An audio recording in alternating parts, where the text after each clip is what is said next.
out of all the Delphonics stuff, did I I Told You So because it was become the fast. choice? There's very few, if you examine the Delphonics catalog, They're all ballads. they're Yeah. all ballads or rhythm ballads or mid-pace. And that is not exactly that's not the brightest track on this album by any means, but it's the brightest thing by the Delphonics, tempo-wise. There's just very little. I mean, Ready or Not, Here I Come, which is they're known for, is not, when you think about it, it's not the brightest tempo song. It gives you that impression because there's a sort of Ready like or not, a rushing Here kind I of, come. yeah. Da, da, da, But it's going not far. up tempo. Right. No, it's You not. know, there's very few Delphonics up tempo tracks, Mm-hmm. and that's why. And that was one that was at least a fairly big charted track to begin with. No, it's a good. I mean, I like the song. So Ruby Lee. yeah, that's another one I like too. That was one Tom definitely, and I mean I liked it, and I love what he did with it. Let's be that way. I can't. I want to try to say something profound. It's you know what it is. It's earlier Philly than a lot But of. it's this more stuff. R&B-ish too. But And it's I kind good. of- It's great. Yeah. It's great. And you know what else? Ruby Lee's going to be the kind of track when people get this album, they're going to first, because they're going to be a little bit overwhelmed with all the content on this album. So Ruby Lee, they'll probably on the first go round, first blush, they'll say, "Yeah, it's nice," but it's going to grow on them. See now to me the most what I refer to as the Philadelphia sound is probably second best. Oh, yeah. Would be that to me is like the typical Philadelphia sound. That's slamming Philly. Slam. The way he mixed it is slamming Philly. I mean, Yeah, just forget that it. to me is like If it It's can blatant. can you try maybe together to nail down what is the Philly sound for people who may be clicking onto this on YouTube, not knowing what is this Philly sound that everyone talks whoever about. you want to start with. I mean, without even comparing notes. You want me to take a shot and then you can. all right. To me, the Philly sound, okay, is great. Well, first of all, like what we were talking about early on, okay? First of all, the song. Really good content in the song. Hooks. Good verses, everything, nice lyric, very melodic, okay?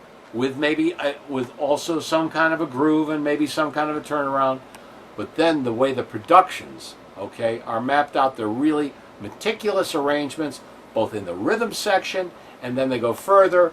They have broad voicings and really nice, almost semi-classical kind of like little overtones, counter melodies, strings, sweeping strings, lines, and stuff like that, and then horns to complement, and then on top of it, you know, like really quality vocals that out there and get you and drive that song home. And with great recording. Even, you know, as great as the mixes are, you know, he had at least the songs were recorded properly in most cases. Okay, so that's my sum. See, when I talk about the Philadelphia sound, I'm talking about the way. Well, first of all, the way the tracks are cut, how they're cut. And, I mean, I've been on so many sessions and even sat in on a lot of sessions. To listen to them, like the 5 or 6 guys in the rhythm section, running it down, and all of a sudden you start to get what I call a lock. Everything starts to lock into one another. And Earl or Norman will say, "Okay, let's take one." I'll tell him they might take it.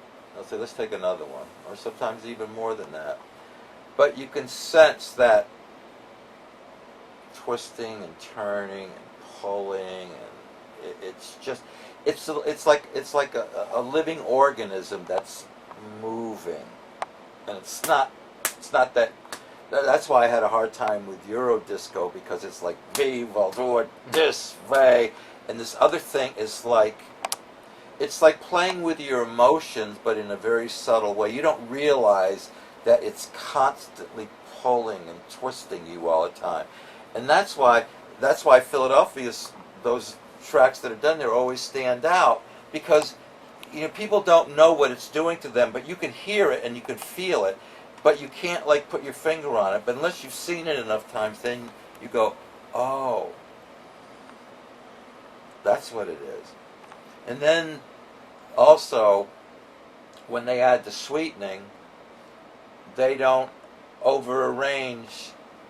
In other words, all those little things like he was talking about, where you're going, da, da, da, da, da, da. I mean, there's obviously somebody on the piano playing or Norman's playing it, and they write that into the arrangement with the strings and the horn, so it just solidifies what's already there and just adds to it. But there's just a classiness and simplicity about it that makes it work. Yeah, it's not complicated, even though It's so simple. That's the thing. In fact, when I've had people do strings and horns to me, I say, well, do them like Philadelphia. I said, excuse me, what's this other melody you come up with? What's wrong with da da da da da? They go, oh, well, yeah, but the keyboard's playing that. I said, yeah, and they try to write something against that. Mm-hmm. And I'm saying, well, why would you do that? And they say, well, anybody can do it. They go, well, if anybody can do it, why aren't you then?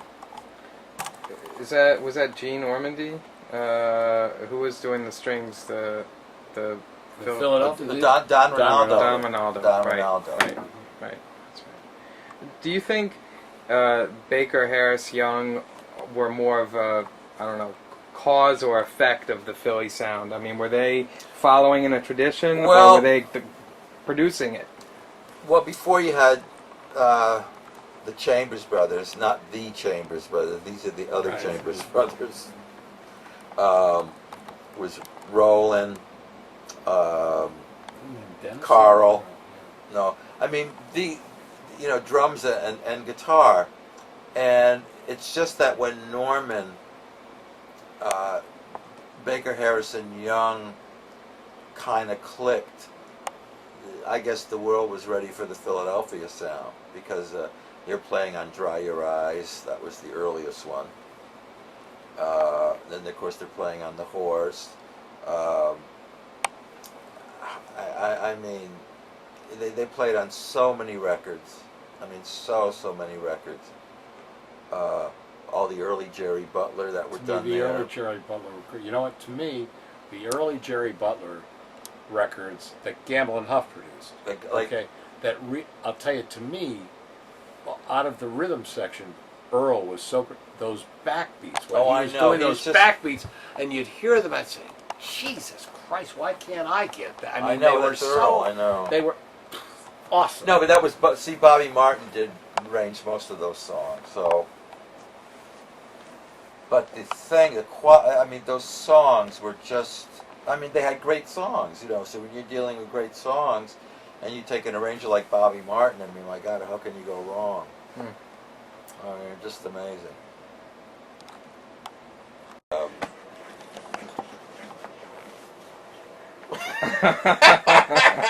Sound effects. No. Beauty. Give it a rest. All right. Going to keep on loving him. There was just something about that particular song that always drove me crazy, and it took me a while to realize it. And when I finally got the tape of it, I realized it was because it reminded me of You Gotta Pay the Price, which was a big record by Al Kent, an instrumental. And of course then it had that same kind of groove that Hold Back the Night had. And there's just something, I don't know, there's just something about that tempo song. Because there's not many songs like that in that tempo, but boy, the ones that are there are really good. And of course this is a good song too, which, keeps it up too, so. Mm-hmm. I got a couple just sort of randomly kind of things. Cool. When Tom was talking about after the abrupt ending of the Casablanca deal, and when he said that he just got turned off of things and really just stopped for a while, I think I was thinking about it right after he said what he said, and I said I think what happened was Tom left the music business, but the music business didn't leave Tom. If that makes any sense, okay? And and actually now, because I'm fairly intimately aware of things he's doing, not only the project that we're working on, but other things. His career has really, I mean, it's at a new peak. It's not necessarily the same peak as when he did the Gloria Gaynor medleys or the Tramps, Disco Inferno, which are probably, if you want to talk, the ultimate in terms of a success level, of an artist's peak, let's say. But he's as I say, he's at a renaissance right now. And I mean, I was down at the disco conference in Miami, the Winter Music Conference in March, and well-known, very respected DJs who have been doing this for years and years, and commented. And I mentioned this, and this wasn't even anything to show them, and they said, "Hey, yeah, I hear he's doing good work again." Well, he just did really. It's not. Yeah, he's working again. I think it's probably more of a, an applicable kind of way of putting it. That's why that he's got something out there that they can make a quantitative judgment about. And I'm just particularly happy about this project because it grew and grew and grew. It took a little time. Tom had some orthopedic kind of surgery in between, so this thing didn't happen in 2 or 3 months. It's been over the course of a year that this thing really took to put together.